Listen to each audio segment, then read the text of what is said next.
সূর্য মামা ব্রাইটনেসটা একটু কমান, ভাগ্নিরা সব কাইল্লা হইয়া যাইতাছে তো। এখন বাচ্চাদের গরমের ছুটি দিলে মা বাবারা কক্সবাজার সাজেক ঘুরতে নিয়ে যায়, আর আমাদের সময় টাকলা বানিয়ে দিত।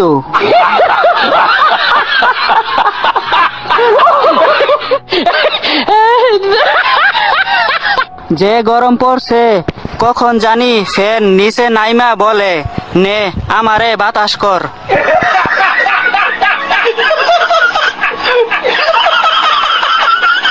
শীতকালের বকেয়া গোসলগুলো এখন পরিশোধ করতেছি।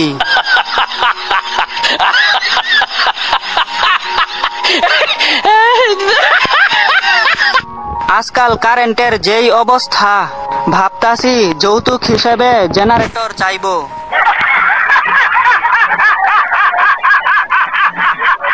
শ্বশুর বাড়ি থাকলে চলে যেতাম, এসি কারেন্ট না থাকলেও শালিরা হাত পাখাই বাতাস করত। বিয়ে করে ঘরে চাঁদ নিয়ে আসেন, রাস্তায় মোমবাতি দেখার আগ্রহ কমে যাবে। আচ্ছা। একটা ছিল সোনার কন্যা, মেঘবরণ কেশ, অনার্সে অর্থনীতি নিয়ে সব কেস শেষ।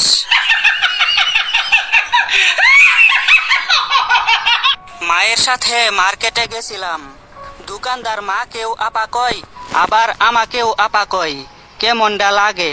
ও শিট।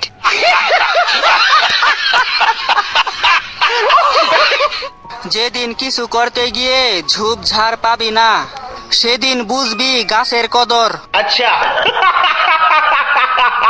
গাছ কেটে নগর গড়লাম, সেই নগরে ফ্লাইওভার বানালাম, ফ্লাইওভারের পিলারে গাছ আঁকলাম, তারপর লিখে দিলাম, গাছ লাগান পরিবেশ বাঁচান।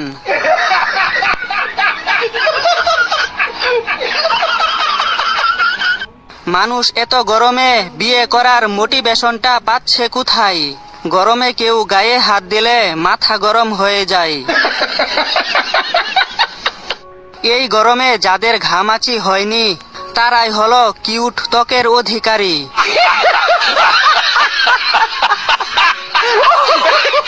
14 গোষ্ঠীকে ফ্রেন্ড লিস্টে রেখে ফেসবুকে উল্টো পাল্টা পোস্ট করা সাহসী আমি। সাবাস। টাইম পাস হচ্ছে না, চেইনটা খুলে আস্তে আস্তে হাতটা ঢুকাও, তারপর বই বের করে পড়তে বসো। আচ্ছা। যে মেয়ে নিজের একটা জামা পছন্দ করতে গিয়ে গোটা দোকান উলট পালট করে দেয়, সেই মেয়ে আপনাকে পছন্দ করেছে, একটু তো ভালোবাসুন।